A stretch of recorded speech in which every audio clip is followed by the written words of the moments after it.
Ngayoy, papanawin mo, Panginoon, ang iyong alipin, ayon sa iyong salita, sa kapayapaan. Sapagkat nakita ng aking mga mata ang iyong pagliligtas, na iyong inihanda sa unahan ng mukha ng lahat ng mga tao.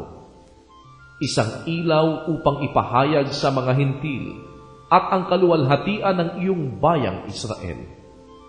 At ang kaniyang ama at ang kaniyang ina ay nagsipanggilalas sa mga bagay na sinasabi tungkol sa kanya. At sila'y pinagpala ni Simeon, at sinabi sa kanyang inang si Maria, narito, ito ay itinalaga sa ikararapa at sa ikatitindig ng marami sa Israel, at pinakatandang tudlaan ng pagsalangsang. Oo, at paglalampasanan ng isang tabak ang iyong sariling kaluluwa, upang mangahayag ang mga pag-iisip ng maraming puso. At naroroon din naman si Ana, na isang propetisa, anak na babae ni Fanuel, sa angkan ni Aser. Siya'y lubhang matanda na, at may 7 taong nakisama sa kanyang asawa mula sa kanyang kadalagahan. At siya'y baon ng 84 na taon, na hindi humihiwalay sa templo, at sumasamba sa gabi at araw sa pamamagitan ng mga pag-aayuno at mga pagdaing. At pagdating niya sa oras ding yaon, siya'y nagpasalamat sa Diyos at nagsalita ng tungkol sa sanggol sa lahat ng nagsisipaghintay ng katubusan sa Jerusalem. At nang maganap na nila ang lahat ng mga bagay na alinsunod sa kautusan ng Panginoon, ay nangagbalik sila sa Galilea, sa kanilang sariling bayang Nazaret. At lumalaki ang bata, at lumalakas, at napupuspos ng karunungan, at sumasa kanya ang biyaya ng Diyos. At nagsisiparoon taon-taon ang kaniyang mga magulang sa Jerusalem sa kapistahan ng Paskwa. At nang siya'y may 12 taon na, ay nagsiahon sila ayon sa kaugalian ng kapistahan.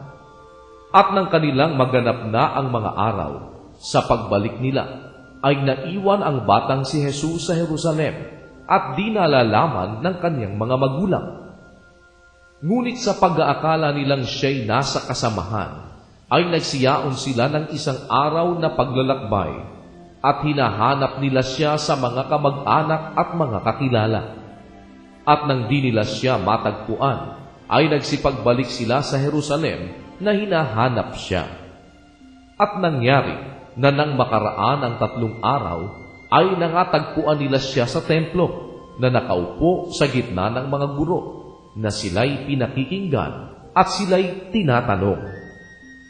At ang lahat ng sa kanya'y nangakakarinig ay nagsisipang-gilala sa kanyang katalinuhan at sa kanyang mga sagot. At nang siya'y mangakita nila, ay nangagtaka sila, at sinabi sa kanya ng kanyang ina, Anak, bakit ginawa mo sa amin ang ganyan? Narito ang iyong ama at ako na hinahanap kang may hapis. At sinabi niya sa kanila, Bakit ninyo ako hinahanap? Di baga talastas ninyo na dapat akong maglumagat sa bahay ng aking ama? At di nila naunawa ang pananalitang sa kanila'y sinabi. At lumusong siyang kasama nila, at napasa Nazaret, at napasakop sa kanila, at iniingatan ng kanyang ina sa kanyang puso ang lahat ng mga pananalitang ito. At lumalaki si Jesus sa karunungan at sa pangangatawan, at sa pagbibigay lugod sa Diyos at sa mga tao.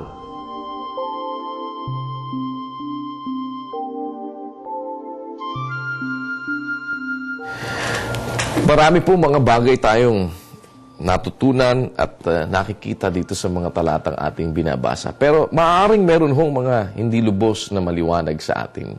Siguro po, maaari kayong tumawag sa amin o kung meron po kayong mga gustong itanong, pwede po ninyong tawagan ang palatuntunan Ang Dating Daan ang palatuntunang itanong mo kay Soriano. Sa pamamagitan po ni Brother Eli Soriano ay pwede po nating itanong ang mga bagay na maaaring hindi lubos na maliwanag sa mga talatang ating binabasa. Si Brother Eli po ang nangunguna sa ating palatuntunan dito sa Ang Dating Daan at sa iba't ibang mga programa po dito sa UN Television na kanya pong iniho-host.